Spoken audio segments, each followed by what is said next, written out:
Eh bien bonjour et ravi de vous retrouver pour ce tout nouveau numéro d'Happy TV Le Mag, quelque part en Occitanie. Cette semaine, je vais vous parler automobile, sport, recettes avec la recette de Seb et le long format de cette semaine, direction Lansargues.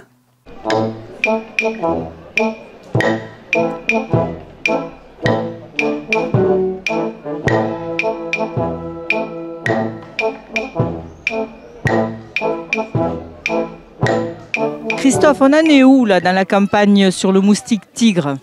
Il disparaît, il y en a de plus en plus, on en est où? Je pense qu'on travaille bien. Après, c'est pas évident d'être à 100%. On fait de notre mieux. Alors quels sont les moyens que vous utilisez? On a plein de moyens. Alors pour le tigre, c'est pas les mêmes moyens que dans le marais. Le marais, c'est l'avion qu'on voit à la télé. Nous, le tigre, c'est plus du porte-à-porte. On va traiter des bouches dans l'urbain. Voilà, le travail, c'est dans l'urbain. On va traiter.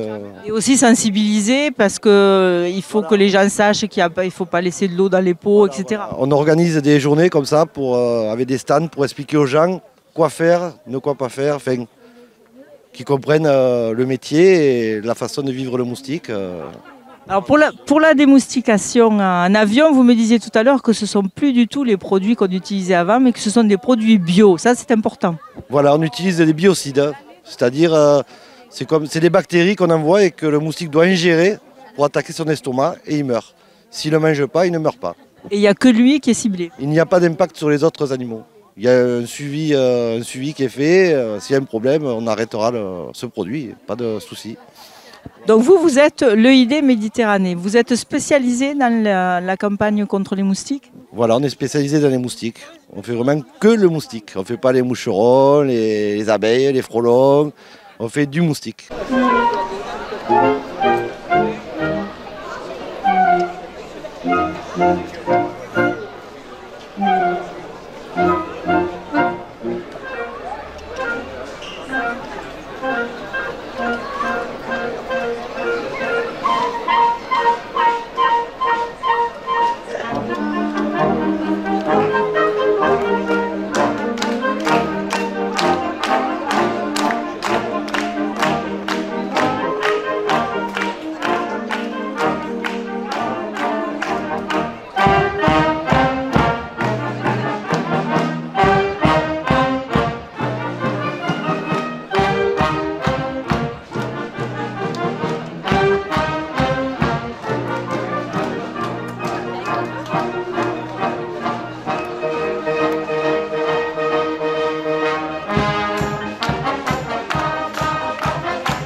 Nicolas, vous êtes adjoint aux festivités et au comité des fêtes. Alors, cette journée du 1er mai, elle est un peu particulière à Lansargues parce qu'il y a une transhumance. Alors, c'est l'idée du comité des fêtes? Bon, c'est l'idée de tout un groupe, avec les amis de la culture et ceux du comité des fêtes. On a essayé de trouver une idée pour enjoliver ce 1er mai parce que jusqu'il y a quelques années, l'union musicale s'était arrêtée. Donc on trouvait que ça faisait un peu triste et comme on a un ami de Lansargues qui est hébergé sur Metz. On lui a proposé, on lui a demandé s'il accepterait de venir depuis les marais de Lansargues, traverser tout le territoire et venir jusque sur la place avec ses brebis. Voilà. C'est l'idée qui a surgi et qui s'est mise en place depuis 3 ou 4 ans maintenant. Voilà. Et donc à l'arrivée sur la place, il y a tout le village qui est là. Alors il y a bien sûr les enfants qui viennent sur la transhumance avec les parents, les amis, les calèches aussi, puisque vous avez vu qu'on a des attelages sur la commune. Et puis après voilà, il y a les gens qui attendent ici, qui les regardent passer. Et puis maintenant ça va être l'heure du concert. Voilà. Du concert et d'un apéro qui est offert à tous les habitants du village. Alors on a 4 apéritifs 1er mai, 8 mai, 14 juillet et 11 novembre pour les commémorations et pour les fêtes. Et à chaque fois l'apéritif est offert à la population. C'est un vin d'honneur. Alors avant il y avait des alcools forts, maintenant c'est de la bière, du vin, c'est un peu plus tendance. Voilà, de toute façon c'est la convivialité et le partage qui commence par la transhumance et puis tout ce qui suit. Et en plus vous avez le beau temps. Et en plus on a le beau temps, mais ce qui compte surtout c'est, comme vous l'avez dit, c'est le partage. Il y a toutes les générations qui se mélangent, des plus petits donc aux plus vieux, et voilà, c'est ce qui fait la réussite de cette manifestation. Et chacun y trouve son compte. Et chacun y trouve son compte, voilà. Exactement. Merci. Merci à vous. Eh oui, c'est la mémère. C'est la mémère. Aïe aïe aïe, celle-là, ça vaut de l'or. Elle vaut de l'or. Comment ça se passe cette transhumance? Écoute, on est bientôt arrivé là au plus important, là sur la place, là où il y a un peu plus de monde. C'est la 4e année. Et il y a ça, enfin je sais pas, le parcours s'est bien passé. Il y a du monde qui nous suit bien là, tranquille. Et après, comme c'est mon village, tout le monde me dit bonjour, tu vois. Les enfants sont devant. Tranquille, ils vont m'accompagner jusqu'à la place, là, les petits de l'école. Et voilà. Alors toi, tu es berger et tu fais 2 transhumances dans l'année, c'est ça? C'est voilà, Villeveyrac-Metz. Une a été créée autour de Villeveyrac-Metz pour mon retour de pays d'hiver, qui a été créée par M. Baïza. Et aujourd'hui, écoute, étant donné que je suis du village, là, ils m'ont fait cet énorme cadeau de faire une journée sur moi. Et j'en suis fier, quoi. Voilà. Tu donnes et voilà, je suis fier de donner une activité, et voilà. Et tu donnes une valeur aux enfants. Et je donne une certaine valeur qu'ils ne connaîtront peut-être pas, mais moi que j'ai connu, étant petit, il y avait encore un berger sur Lansargues, hein, je l'ai connu. Et écoute, 40 ans après, on va dire que je reprends un petit peu la relève sur une journée, quoi. Voilà. Et ça te fait chaud au cœur. Ah ouais, parce que... Tu sais, quand tu fais une activité, c'est quelqu'un qui gagne le Tour de France, qui gagne une étape dans son village. Et qu'est-ce que tu veux qu'il fasse? Le mec, il est fier de lui, quoi. Tu es acclamé comme les coureurs du Tour de France. Voilà, je vais être allumé. Tu vois, attends, les copains, ils sont venus devant en vélo, me rejoindre. Hein, et il y en a sur la place qui vont un petit peu me taquiner. Et voilà, c'est bon enfant, quoi. C'est mon village, c'est mon village.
Nous réussissons, c'est vrai. Aujourd'hui, 1er mai, nous avons un temps magnifique. Et puis, bon, ça fait partie des fêtes traditionnelles. Donc, on est fort content de ce résultat.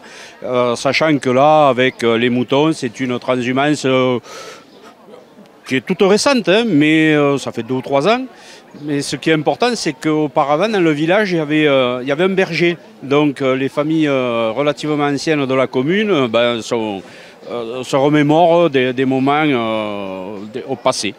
Donc vous redonnez des valeurs d'avant. Nous essayons de maintenir les traditions, parce que bon, au-delà de la transhumance, nous maintenons les traditions lors de la fête locale. Et donc c'est un point fort pour la commune, je pense.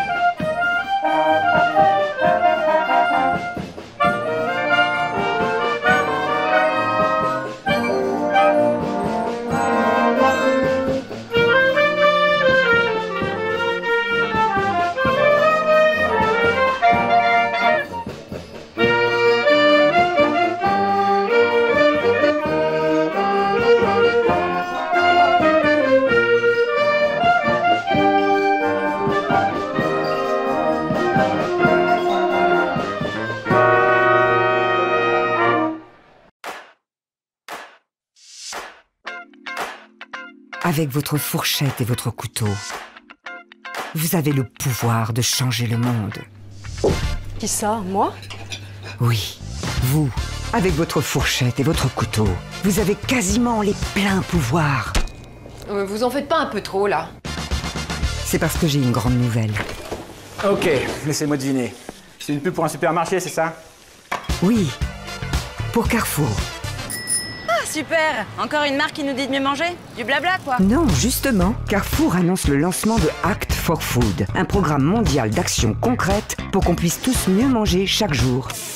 Et concrètement, vous allez faire quoi? Supprimer des pesticides chimiques, bannir 100 substances controversées, améliorer le bien-être animal et garantir la transparence sur la traçabilité des produits. Doubler notre gamme Carrefour Veggie. Développer aussi le bio français. Ah oui, le fameux bio que personne ne peut se payer. Au contraire, Carrefour crée ses propres filières bio avec les producteurs.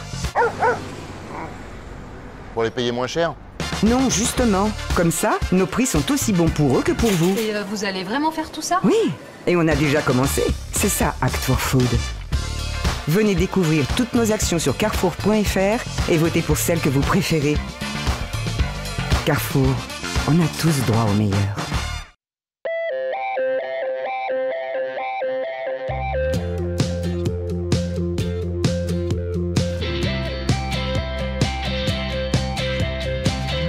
Daniel, bonjour. Alors, c'est la 47e cette année de la bourse. C'est la 47e, oui, qu'on organise et ça fait 25 ans qu'on vient à Palavas.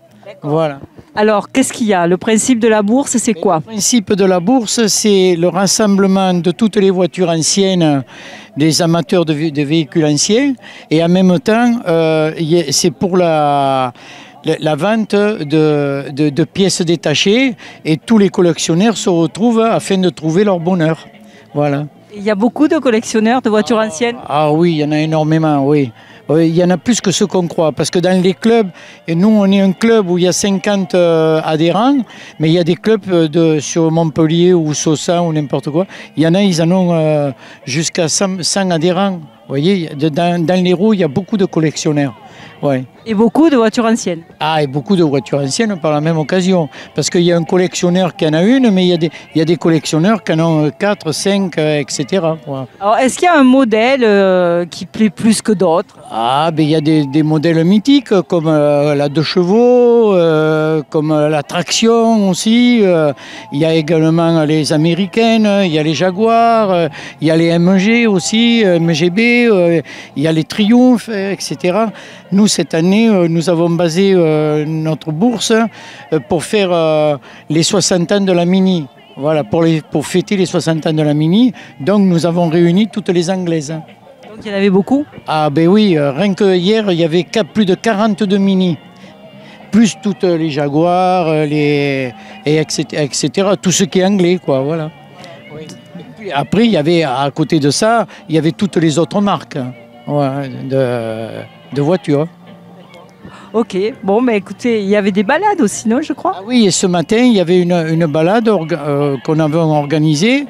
Alors, ils arrivaient, ils avaient le café croissant, la plaque de rallye, l'Eurobook, et ils allaient vers le Pic, ils partaient d'ici, et de Palavas, et ils allaient au Pic Saint-Loup, et ils revenaient, quoi, voilà. Et puis après, ils avaient le repas. Voilà, c'est sympathique, quoi, voilà. C'est ça donne de l'animation. Et cet événement, il prend de l'ampleur d'année en année? Cette année, ça a pris un peu plus d'ampleur, oui, cette année, oui. En plus, c'est-à-dire, nous avons du soleil, voilà. Et du moment qu'on a du soleil, automatiquement, ça marche beaucoup mieux. C'était pas gagné cette semaine, hein? Ah ben non, mais j'ai eu beaucoup peur et ça m'a perturbé pour mon sommeil surtout. Oui, oui. Mais enfin, ici, on est beaucoup aidé par la municipalité. Voilà, Monsieur Christian Jean-Jean, le maire, nous aide beaucoup. Et il y a également Monsieur Lopez aussi, qui est délégué au sport. Et René Lopez, et vraiment, on est très bien accueillis, quoi. Et en plus, il paraît qu'à Palavas, il y a un microclimat, et c'est pour ça qu'il y a toujours du soleil. Ah, ben heureusement, bien sûr, oui, oui, oui. On a 3-5 jours de soleil par an, il ne faut pas l'oublier, quoi. Il faut pas avoir beaucoup de Ah oui. Il faut pas se promener avec beaucoup, pas partir longtemps. Mais bon, c'est le problème de un petit peu toutes les cabriolets. Hein. Bon, vous avez vu la vidéo des Allemands, ça a fait des millions de vues. Il faut rebondir sur le buzz, pour dire que chez nous aussi tout le monde adore nos prix bas. J'attends vos propositions. C'est pas une mouche qui passe là. Bon, bah Régis. Alors à l'agence, on a pensé à ça. Un chat en équilibre entre 2 camions de métaux. Oh, c'est génial, non? Ça claque le grand écart, je suis génial. Alors oui, ce chat est souple, hein, Régis. Mais je ne vois pas le rapport avec nos prix bas. Ah bah oui, bah si on va par là aussi, bon... autre chose? J'ai un Harlem Shake, hein, c'est une bonne idée, non? C'est festif, c'est... Non? C'est une mouche ou une abeille, ça? Oh, c'est pas possible, c'est saut 2013. L'ice Bucket Challenge! Ah, c'est bien ça, boss, non? Si, non, si? Non mais franchement, Régis, vous êtes sérieux, là? Ou alors un papillon, mais tout petit. Je sais. On fait exactement comme les Allemands. Le supermarché, les prix bas. Bon, vous voyez jusque-là, hein, ok? Mais c'est pareil. Mais non! Nous, on fait ça avec des chiens! Sortez-le, je vais le griffer. Ok, Régis, tu sors. Oh, j'ai même pas parlé du lip dub, personne de même. Oh là, Régis, il a pris la mouche, là. Bon, j'ai d'autres chats à fouetter, moi, alors concentrez-vous sur ce que vous savez faire de mieux. Du baby-foot? Sortez-vous les griffes pour proposer des prix imbattables. Au boulot. Netto, champion des prix bas. C'est déjà ça. Tom, sors. Allez, on passe. Attention. Léo, alors c'est le tournoi de beach soccer qui se termine aujourd'hui à Palavas. Oui, tout à fait. C'est la 3e journée de la Beach Soccer Cup Palavas.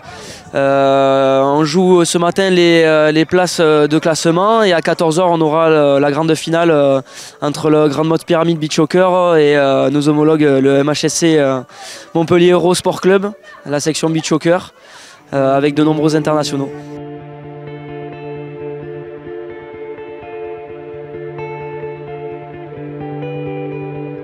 Alors le beach soccer, c'est un sport qui se joue que l'été, comme c'est sur la plage. Quel est le principe exactement? Alors le beach soccer, c'est un sport qui est estival, c'est sûr. On joue sur le littoral français. Et, le beach soccer est en train de bien se développer aussi dans les terres françaises. Un sport un peu à part entière parce que c'est technique, beaucoup de gestes spectaculaires, ça demande beaucoup de physique et beaucoup de technique. C'est plutôt basé sur un peu foot, un peu rugby, un peu volley, un peu... Alors je dirais football, c'est sûr que ça se rapproche un peu du football, mais on est sur un terrain qui est instable, c'est du sable, donc on a beaucoup de jeux aériens. Je pourrais dire que ça se rapproche un peu plus du footy-volley, et c'est le beach, quoi. Pour moi c'est un sport qui reste quand même à part des autres parce que c'est spectaculaire, c'est passionnant. On est toujours dans la bonne ambiance, le soleil, la plage, les palmiers. Et toi tu es dans l'équipe de France? Oui, tout à fait. Je suis en sélection depuis 4 ans maintenant. Ça se passe très bien. J'espère que on continuera sur cette lancée-là. Il y a beaucoup de licenciés? Alors là, on a de la chance, c'est que la région d'Occitanie, on est l'une des régions la plus développée. Le nombre exact de licenciés, je ne connais pas le nombre, mais dans notre région, en tout cas, on a plus d'une vingtaine de clubs, donc ça commence vraiment à bien prendre chez nous et dans les autres régions, notamment du côté de Dunkerque, Bordeaux. Ils ont aussi un très bon championnat où le niveau s'élève chaque année. Et de toute façon, il faut être au bord de la plage, c'est ça qui est embêtant. Il n'y a pas des terrains en salle avec du sable, ça existe ou pas? Alors, dans le cadre du développement, la FFF continue à essayer de créer des structures un peu plus dans les terres. Effectivement, on commence à avoir des terrains hors des plages.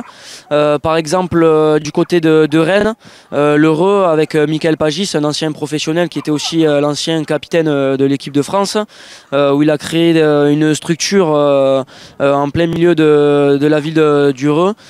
Donc ça prouve qu'on peut faire des terrains de beach soccer en dehors des plages du littoral. Et donc il y a un bel avenir pour cette discipline.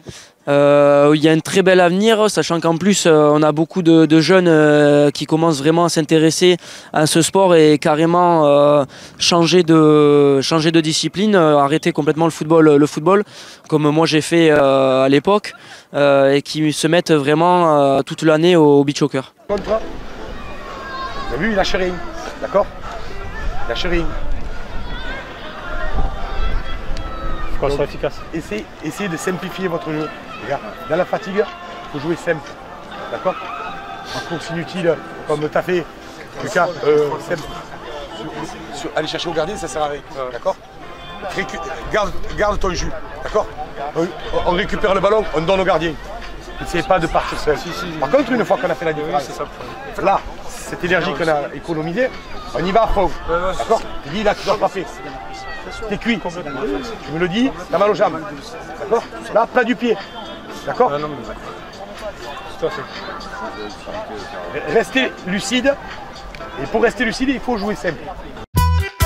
Où que j'aille, où que je sois, c'est jamais sans mes Smart Tonic. J'enlève, lunettes vue. Je remets, lunettes soleil. Elle s'adapte à toutes les situations. Et ça, c'est quand je veux faire la star. C'est vraiment la lunette des stars. Pardon Sharon, mais pour moi, un Smart Tonic, c'est avant tout la star des lunettes. Vous, je sais pas. Moi, c'est Afflelou. Dispositif médical. Julie, la ferme collective des Condamines participe aux journées de ferme en ferme en France. Oui. Alors, pourquoi ? Alors, c'est la ferme urbaine collective de la Condamine et on participe à l'événement de ferme en ferme parce que c'est un bon moyen de faire connaître notre ferme et puis ça nous permet aussi de rencontrer d'autres agriculteurs dans notre région. Voilà, c'est essentiellement pour ça. Alors, votre ferme, elle a quelle originalité ? La particularité, déjà, c'est qu'on est en ville, donc c'est une ferme urbaine, on est entouré par la ville. Et puis aussi, on est un projet collectif, donc on est un groupe de 5 personnes à travailler ici, de manière co-gérée, dans le sens où il n'y a aucune hiérarchie au sein de notre groupe. On essaie de travailler ensemble, prendre les décisions ensemble. Et puis l'autre particularité, c'est aussi qu'on a diverses activités. Le maraîchage, mais aussi l'accueil pédagogique et social et les événements culturels. Et puis, on est sur des parcelles qui appartiennent à la métropole de Montpellier. Tout en bio, bien sûr. Oui, tout en bio. Alors, de nouvelles pratiques ? Alors, des pratiques qui s'inspirent de choses qui sont déjà expérimentées ailleurs, notamment le travail sur sol vivant, c'est-à-dire qu'on essaie de faire en sorte que notre sol soit le plus riche possible. Donc, on pratique, on fait pousser de l'engrais vert, on nourrit le sol aussi avec du compost, avec du migou, donc c'est du caca de mouton, et puis on pratique aussi l'agroforesterie. Donc c'est l'idée d'implanter des arbres au milieu de nos parcelles de culture. Et ça marche ? Oui, ça marche bien, oui. Alors où est-ce qu'on peut acheter vos produits ? Alors essentiellement à la Cagette, au supermarché coopératif de Montpellier, avenue Clémenceau, et puis également à la ferme. Donc à partir du 3e mardi du mois de mai, ça sera tous les mardis après-midi, de 16h30 à 18h30, en direct. Vous avez des animaux aussi ? On a quelques poules pour l'instant. Donc des œufs? Oui, des œufs qui ne sont pas à la vente, qui sont pour l'instant juste pour notre consommation personnelle. Olivier, bonjour. Vous participez à la France de ferme en ferme. Alors pourquoi? Qu'est-ce que ça vous amène? Ça nous amène des visiteurs, ça nous permet d'expliquer notre métier, de montrer notre lieu de travail, qui n'est pas souvent l'occasion. Voilà. Alors vous proposez tout un tas d'activités. Oui, on a une amie qui a une petite association qui fait des jeux en bois pour enfants, qu'on a invité à présenter ses jeux dans la cour. Et c'est l'occasion aussi de sortir nos animaux, puisqu'on a un cochon qui habite dans la cave et qu'on sort, qui fait la joie des enfants. Voilà. Et des ânes, non? On a des ânes aussi, 4 ânes qui du coup nettoient autour de nos vignes. Et on a balisé un petit parcours dans les vignes et au milieu du parc des ânes. Donc sinon, vous, votre activité, vous avez un domaine viticole? Oui, vous voyez derrière moi la cave. Voilà. Donc on a 12 hectares de vignes, dont 8 en pleine garrigue, en bio depuis 2011. Voilà, qu'on travaille à 3 avec ma conjointe et un ami. Et que vous faites déguster aujourd'hui? Bien sûr, on ne rate pas une occasion de déguster et de faire partager nos produits. Voilà. Donc cet événement de ferme en ferme, c'est la première année que vous y participez? Oui, on a été invité par un voisin maraîcher avec qui on s'entend bien et qui nous a proposé de participer. On fait déjà beaucoup d'événements un peu toute l'année, on fait des concerts, on fait des repas, on fait plein de choses. Voilà. Donc on est un petit peu rodé à ce genre d'événement, mais c'est la première fois qu'on participe à cette opération-là. Alors on va commencer par, donc on va faire l'assemblage de 3 cépages. Du coup, ah oui, je suis vraiment filmé. Il n'avait pas dit pour rigoler, ok. Donc on va faire l'assemblage de ces 3 cépages qui sont les 3 cépages donc, des grès de Montpellier. Donc on a le Grenache qui est un cépage de la région qui est plutôt porté sur le fruit, qui a une certaine acidité, qui est plutôt un peu plus léger. On a le Mourvèdre qui est un cépage espagnol qui est un peu plus tannique. C'est un cépage où on va trouver souvent des notes d'épices, même des notes poivrées. Et la Syrah qui est un cépage des Côtes-du-Rhône et qui est plutôt sur vraiment les tanins, qui est vachement plus charpenté, vachement plus fort. Le fait d'avoir goûté les 3 séparément. Ouais, du coup tu sens. Les 3 dans parce qu'ils ont des trucs différents, vraiment. Ouais. Ah oui, ils sont très très différents tous les 3. Alors que d'habitude, quand je prends un vin, l'assemblage est déjà fait. Je sais pas quel est lequel des. Et oui, parce que tu vois, voilà. Goûté, seul en fait. Donc c'est intéressant. Après, ce genre tout ça va pas le faire. Très bon. Du coup, on va implanter des levures, donc des petits champignons qui vont manger le sucre et en faire de l'alcool, doucement. Là aussi, on va devoir contrôler la température, donc on va à nouveau mettre un drapeau là-dedans pour que la fermentation se fasse lentement à température contrôlée et de manière régulière.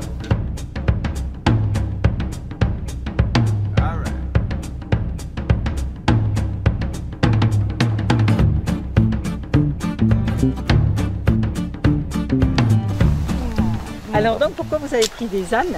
Alors à la base c'est pour nettoyer la garrigue. Parce que les sangliers ils mangent tout le raisin. Et il faut nettoyer quoi, ça pousse. Et après... Et donc les ânes c'est des bons nettoyeurs? Ah oui. Parce qu'il y a des moutons aussi, non? J'ai vu des fois des moutons aussi. Oui, il y a les moutons aussi. C'est mieux les ânes? C'est pareil? Ah, il a peur. Il a peur. Je sais pas si c'est vraiment mieux les ânes, mais surtout le papa Olivier, avant de faire du vin, il avait 40 ânes. Il faisait les balades, c'était le premier à faire les balades d'ici jusqu'au Monégoal. Et du coup après il s'est mis à faire le vin et c'était pour rappeler, il y a les ânes sur l'étiquette, pour rappeler les ânes. Et pour plus tard, comme je disais, faire les balades. Donc l'objectif? L'objectif est de faire des balades en âne avec les verres sur les bancs et tous les cépages et de passer de vigne en vigne, faire goûter, ah là c'est la Syrah, on goûte la Syrah, le Grenache, on goûte le Grenache, etc. Et c'est pour quand ça alors? L'année prochaine, oui, ce serait l'objectif l'année prochaine. C'est sympathique. Ouais, il faut que je m'habitue d'abord à eux, qui s'habituent à moi.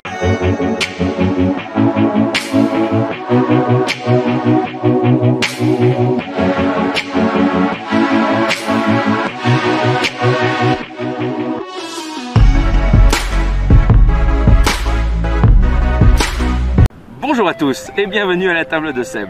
Cette semaine, je vais vous faire une petite potion magique. Bon, en réalité, c'est de l'eau de rhubarbe. Je vais vous expliquer comment on prépare ça. Il vous faut tout simplement du sucre, de la rhubarbe et de l'eau. Pour commencer, coupez la rhubarbe grossièrement en morceaux.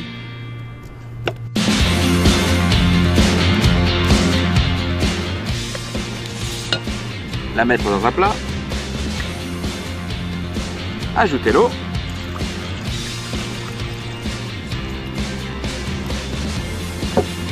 Et le sucre.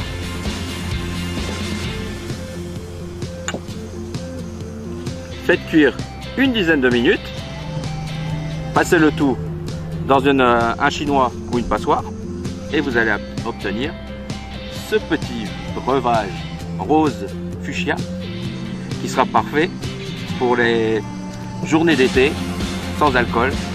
Vous verrez, la fête est plus folle.